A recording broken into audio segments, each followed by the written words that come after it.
বর্তমান সময়ের প্রাসঙ্গিকতায় বীরেন্দ্র চট্টোপাধ্যায়ের একটি অনবদ্য লেখা মনে করিয়ে দেয়।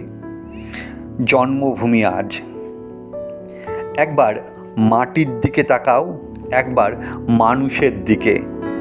এখনও রাত শেষ হয়নি, অন্ধকার এখনও তোমার বুকের ওপর কঠিন পাথরের মতন। তুমি নিঃশ্বাস নিতে পারছো না। মাথার ওপর একটা ভয়ঙ্কর কালো আকাশ এখনও বাঘের মতো থাবা উঁচিয়ে বসে আছে। তুমি যেভাবে পারো ওই পাথরটাকে সরিয়ে দাও, আর আকাশের ভয়ঙ্করকে শান্ত গলায় এই কথাটি জানিয়ে দাও, তুমি ভয় পাওনি। মাটি তো আগুনের মতো হবেই যদি তুমি ফসল ফলাতে না জানো, যদি তুমি বৃষ্টি আনার মন্ত্র ভুলে যাও। তোমার স্বদেশ তাহলে মরুভূমি।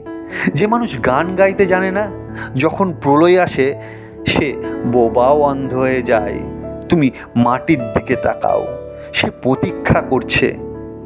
তুমি মানুষের হাত ধরো, সে কিছু বলতে চায়।